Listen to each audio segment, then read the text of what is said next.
Welcome back to Get a Grip on Rebates. Before you get in there with Juan Carlos Blacker and John Wilson, you got to hear about the hybrid 365 LED solar area light. This is the ultimate energy saving device, folks.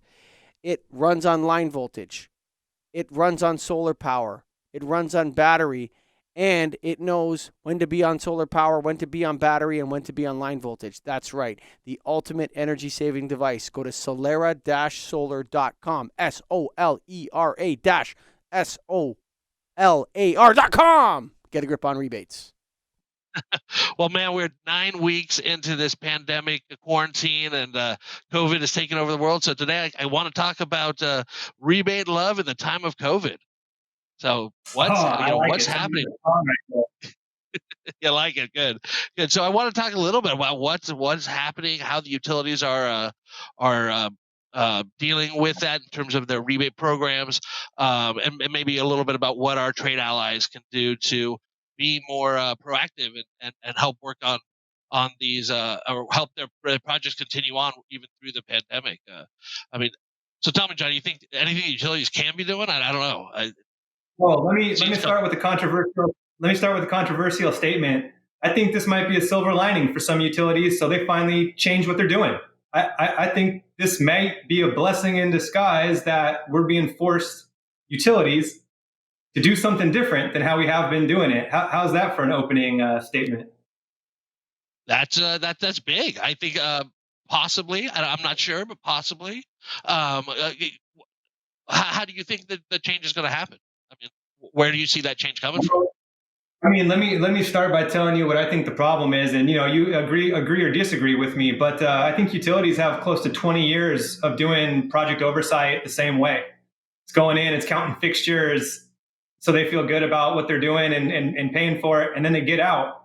And this whole social distancing, quarantine things throwing a wrench in all that, right? Utilities can't go to the site, they can't count the fixtures, so we're starting to see the incentive process, the pipeline slow down, right? It's obviously affecting jobs, not just from happening, but it's disrupting the whole supply chain or a pipeline of projects. Um, Utilities, I think, know they need to do some things smarter and different. I think there's the potential for this situation to help usher in a new era of project oversight on behalf of utilities. I hear what you're saying, John. But that oversight's always been important. You know, the utilities have to verify the savings they're getting. They have to verify what the customers are putting in and how they're being more efficient. So, you know, I'm not sure that there's a way that they can do that without that in-person verification. Yeah, so this is, I'm going to give you the classic yeah, but, right? So, tell me if I'm wrong here, but what I am going to posit is that it made sense at one point in time to walk through a job site and say, those used to be T12s, but now they're T8s. And I'm counting them and I'm counting them. And because we pay you per widget, this is what it is, right? That physical oversight, it meant something. But these days, with network lighting control systems and building management systems and pay for performance, simply showing up to see that there's new light fixtures in the ceiling doesn't tell you anything about did the system get programmed and set up and commissioned the right way, right? So utility could be going to that site and not really checking the right things. Or let me give you another example or posit another question. Does the utility need to be going to every single site? Could we maybe collect some information virtually and then go back and sample some of those? So those are two ideas of what I think we might see start to happen, or new opportunities to do something we've Right. been doing a long I time.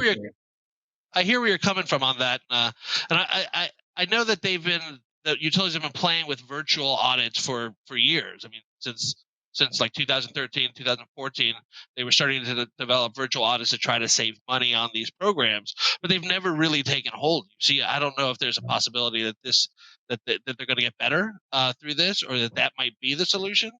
Um, I don't. Have you seen any experience there with the work you're doing?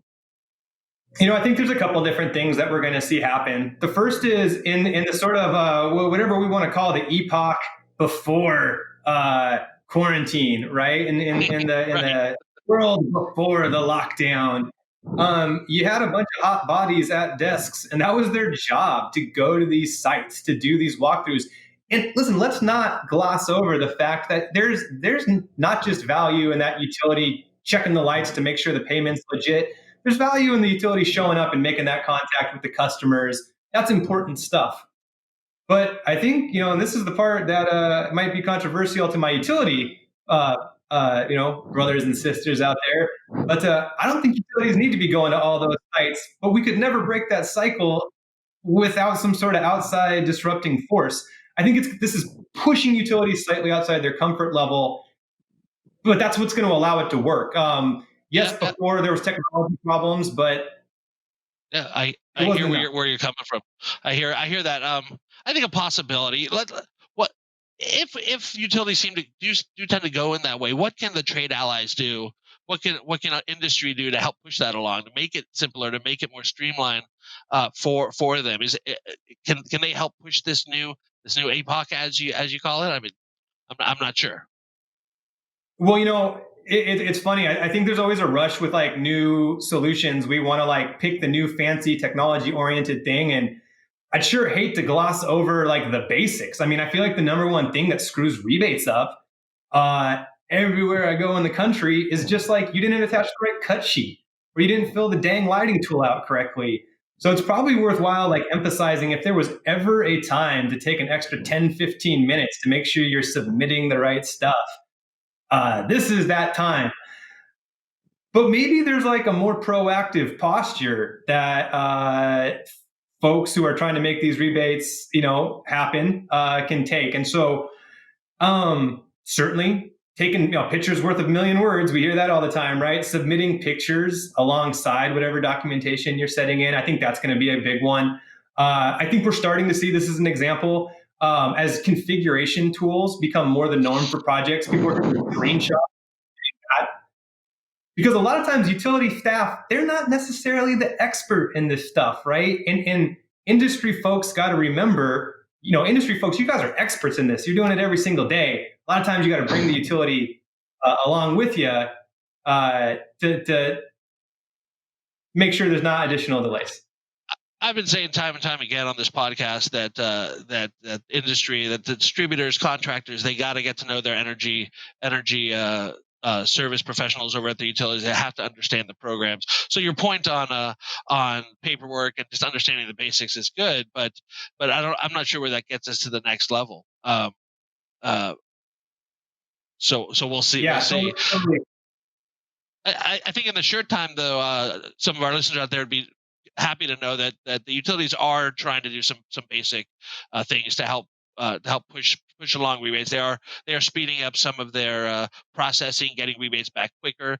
They are starting to allow more virtual audits and virtual inspections, both pre and post inspections.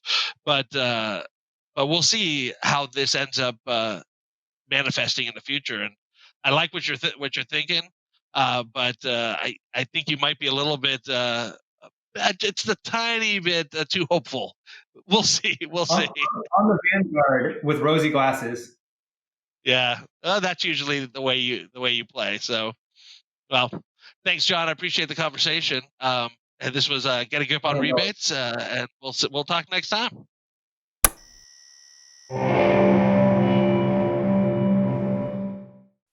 Solera-solar.com for the ultimate energy-saving device, which is the hybrid 365 LED solar area light, equivalent to a 250-watt halide. That's right, 250 watts equivalent. It is the ultimate in energy saving because it runs on solar, it runs on battery, and it runs on line voltage. Always efficient, sometimes no energy needed, no line voltage needed at all. So you got to go to solera-solar.com. Check it out.